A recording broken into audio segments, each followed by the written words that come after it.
Hello everyone, welcome back to the Ochakde show. I'm your host Sachin Syal and I'm a 16-year-old award-winning entrepreneur from the Bay Area.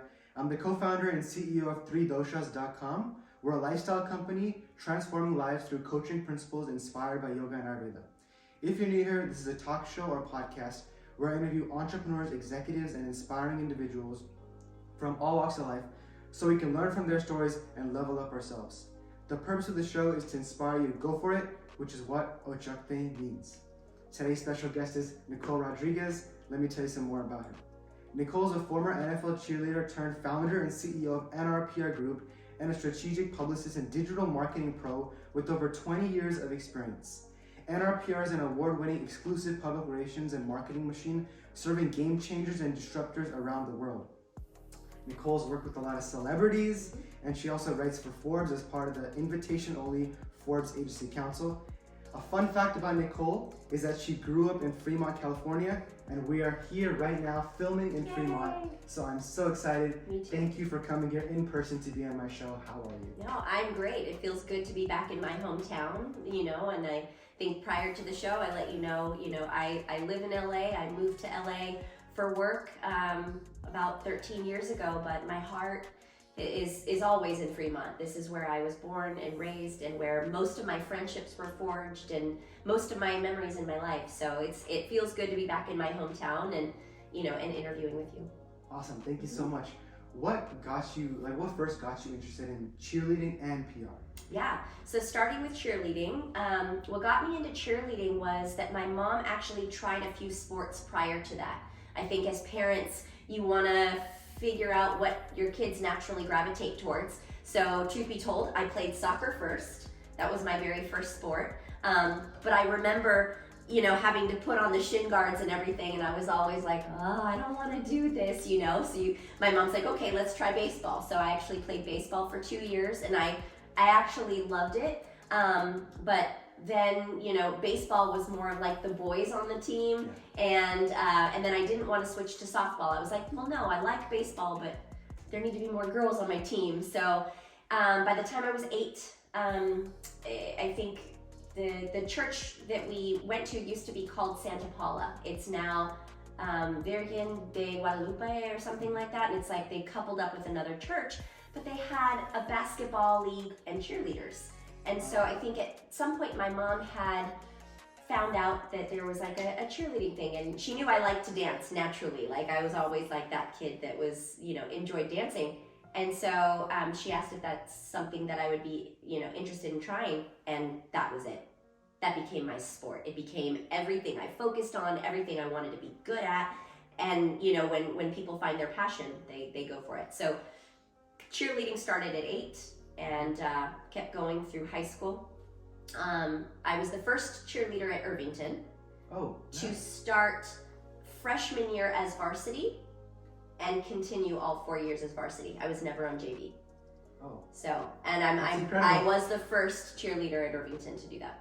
How did that go from Irvington to the NFL? Yeah, so I obviously loved my cheerleading career in high school, but I also the oldest of 9 kids, so I had to sort of work hard and pay for college myself. So there was no extra time to do cheerleading, so I didn't cheer in college, and I missed it a lot. When you do something from 8 years old all the way through high school and you embrace it and you love it, you start to miss it a little bit. And so I just told myself, when I was 8, I actually told my family, you know what, I'm gonna be a cheerleader, and I pointed to the Raiderettes on the TV because they would watch football, and I'm like, I'm gonna be one of those. And I just started focusing. Yeah, and I focused, graduated from college, remembered the dream, and was like, you know what, I'm gonna go for it. And I tried out for the first time in 2003 and made the team.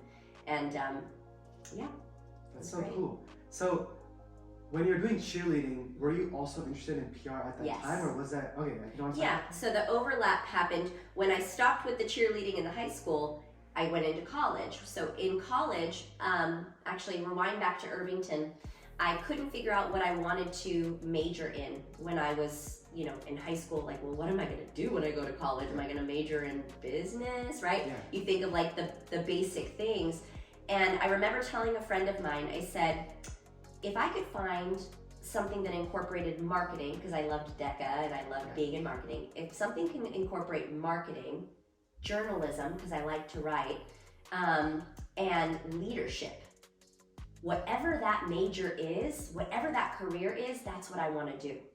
And I just put it out there. I didn't actually know it had a face. So I went to San Jose State for undergrad, and I started taking marketing classes, journalism classes, piecing things together, and it was my professor, Professor Bob Rucker, who recognized something in me, and he said, not that I don't think that you can't be great in broadcast journalism, because I was like, oh, maybe broadcast journalism, that could be cool. He said, I think you might want to look into PR first. And I just kind of was like, what is that? And he said, take PR 101 with Professor Martinelli. She's the toughest, but she's the best. If you take that class and you like it, I think that's your future. And I was weeks into the class and I was like, this is my calling. And so that was it. I knew exactly what I was meant to do right there. Yeah. That's incredible. I mean, you pointed at the TV, you said I wanted to do cheerleading, you did that. You did a PR class, and now you have one of the founder and CEO of one of the top PR firms in Beverly Hills. This is awesome stuff. What's the objective of a PR agency or firm? Yeah, that is such a great question, because you see PR personalities on TV and people are like, what is that? So fundamentally, a PR person's job is to manage the image of their client, right? And utilize all of the different tools, including traditional media, to help make sure that that image is what is portrayed. And what I like to say in terms of like my niche, I do that in truth. If you were my client, or if a company was my client, I'm not gonna make something up to be believable to an audience. We're gonna use what's real, what's actually authentic, and we are going to help you storytell so that when you open up the newspaper or you're looking at an article online, you're seeing an executive on television and they're talking about something that's a trend or whatever. It's the PR person that coaches them, gets them ready for that, pitches the media person, formulates the story together, and then you just put the CEO in front of the, in the hot seat really. So we're the behind the scenes person that will work with a CEO or a celebrity and just say, well, what is it that you want the people to see or feel or know about what it is you're doing? And we are the story crafters. We basically help them do that. Got it. You talked about storytelling. Mm-hmm. Is there like a secret to good storytelling, or how does storytelling work actually? Yeah. Is it just like writing a story based on just explain. Yeah. You know what? A little bit of my secret sauce I'm sharing with you all now. For me, if you think about sort of going to the bottom of a well, right? When someone says, well, let me tell you a little bit about my story, normally they're going to give you top of the well, surface level stuff. Well, I was born in Fremont, I'm the oldest of 9 kids, and that's it. My story is much deeper than that, just like your story is, and any company's story. You have to go deep, and you have to share that with your PR person. Go as deep as you can and find all of the little nuances that make you different, that make you great, that make you inspiring, and that make the story whole, right? And so I like to just go to the bottom of the well with any of my clients and just learn about them, learn about the company, learn about why they do it. Because then at that point, there are more aspects that you can plug into the audience. Audiences who want to be, inspired. Here's that part of the story that you tell them. Those that also want to mimic what you're doing and maybe go on an entrepreneurial journey, they get this part of the story, because you can't tell, people have short attention spans. Yeah. So you can't tell someone's entire story in one article. Yeah. You've got to piece it together. So that's really, for me, when it comes to storytelling, you have to be authentic, you have to be real. That means you have to go a little bit deep. This is an interesting question. Mm-hmm. ChatGPT. How do you think, because technically you can go on ChatGPT and say, write me an article on this and that. how do you think that's affected journalists? Is that a good thing or bad thing, or what's going on? You know, I'll be honest, it does make me a little bit worried for journalists, because the journalists are my friends, right? They're my counterparts in a lot of what I do. Oftentimes I'm giving them story ideas, or they're coming to me saying, I have this story I want to tell, do any of your clients fit? And I think the speed at which writing can happen can be a little bit scary, but what I do see as an opportunity is more opportunity for investigative journalism, where you have to take the time again to really dig through and pull a story. Right now, so many people are interested in the churn and burn. Write me a story about the top 5 ways that you can decorate your house in under $100 or whatever, or write me this. So you have this churn and burn content that ChatGPT, I think, can be fine for if you have a blog or you just need a high volume of coverage. But the one thing that ChatGPT isn't going to be able to take away from is the strategy that goes behind an investigative journalistic type of story. And that's where I think journalists can really shine through again, because to be honest, that's what it used to be like. A lot of them used to, hey Nicole, back in the day, I could spend a week or 2 on a really amazing story and make it thoughtful and juicy. And now, because of the churn and burn, people are like, I need 13 stories in one day. Well, allow ChatGPT to do that dirty work. Let journalists be journalists again. I love that. Yeah. So for like aspiring entrepreneurs or entrepreneurs watching, and I'm one of them, I want to get PR.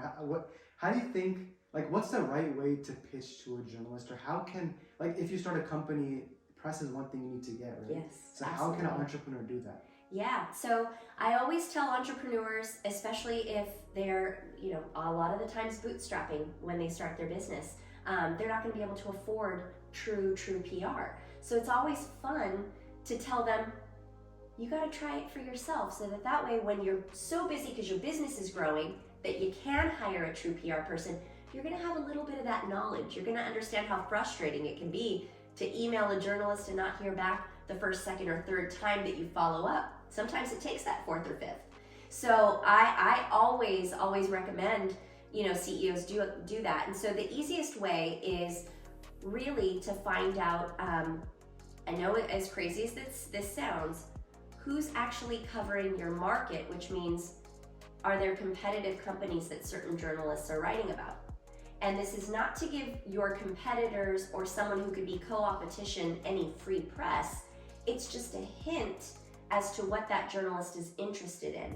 So say, for example, I'm a journalist interested in AI, and I want to write about all types of AI in healthcare and in retail and e-tail, and you just so happen to start an AI company, you're going to want to look for someone like me who's just interested in all types of AI, and you're going to want to have your messaging down. What is it about your company that's great?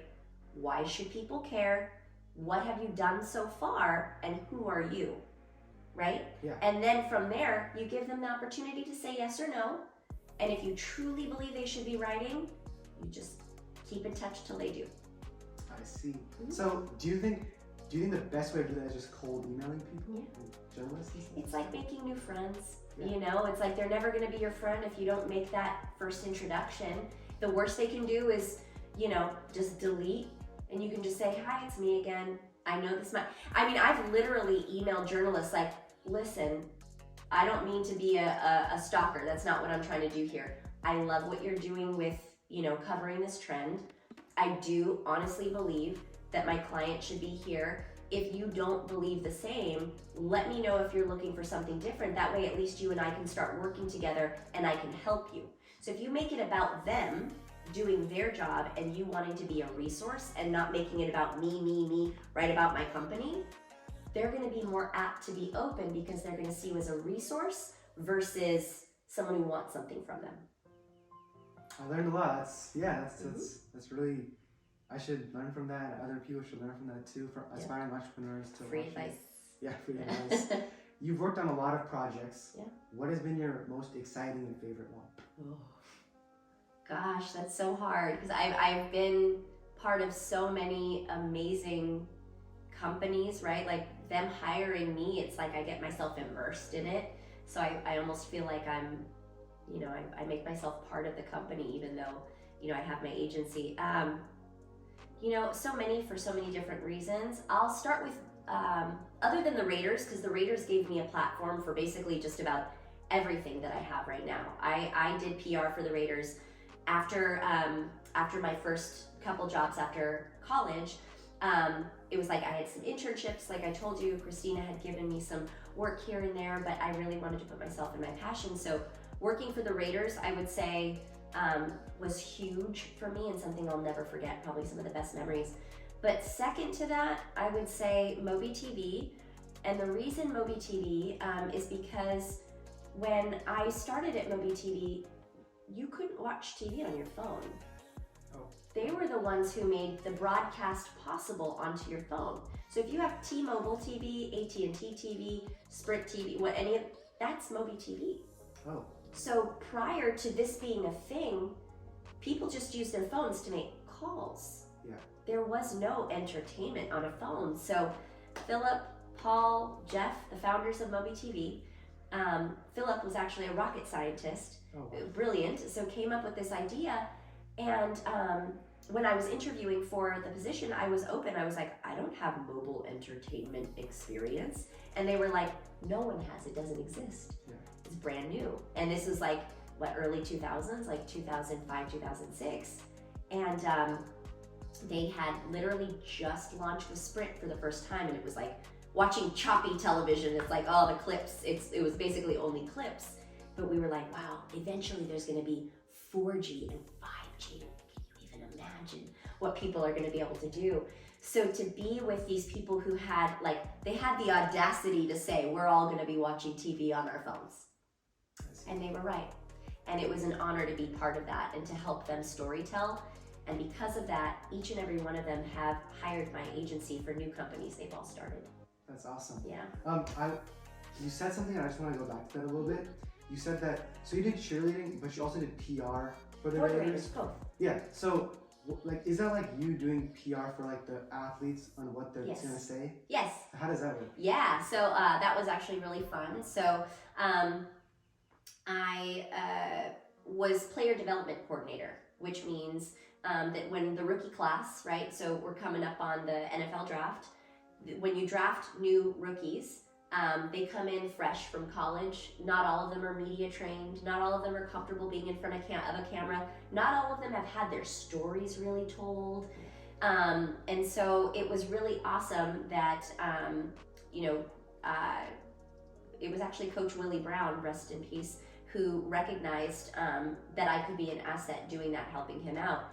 And also our GM at the time, Mike Lombardi, that they were like, wow, this PR girl, because I was just in the PR department, like, this PR girl has a real knack for just talking to the athletes and just making them feel like human. I never looked at them like, whoa, big celebrity. It was just kind of like, hey bro, are you ready for an interview? Let's go, So they saw that I wasn't intimidated in any way by that. And I think that's important for celebrities, for CEOs. If you want to work with high stakes types of people, you have to treat them like a human. Yeah. Just, like, hey, I'm on your level. Oh, sorry, Jerry Rice, you gotta wait. I'm busy with this meeting. And that literally happened. He was like, hey, I got a blah, blah, blah. And I was like, wait, hold up, I'm in a meeting. And he was like, looking at me like, do you know who I am? Because he started playing with the Raiders after being with the 49ers. And I just thought, I was like, yes, but I have to finish this. And really got his respect because of that. I wasn't just like, let me drop everything. Jerry Rice just walked in. He liked that I treated him like a human, and it was, I think he's, one of the greatest athletes of all time, and also a really, really good human. So just very, very lucky to be able to do that. Nice. Actually, I've heard this multiple times. Mm-hmm. Like when someone says, oh yeah, this person is PR trained. What does it mean if someone is PR trained? Just media trained. That just means that they're comfortable in front of a camera, that they know not to cuss, they know not to slouch, they know not to just go off on a tangent, they know how to engage a camera. So all of these things that can come naturally to some people, but even if it comes naturally, you still want to make sure that you're within certain bounds so that the audience feels like they're getting some sort of entertainment value while they're also learning and hearing from you. So being PR trained just means you're media trained and you know the ins and outs of delivering good TV.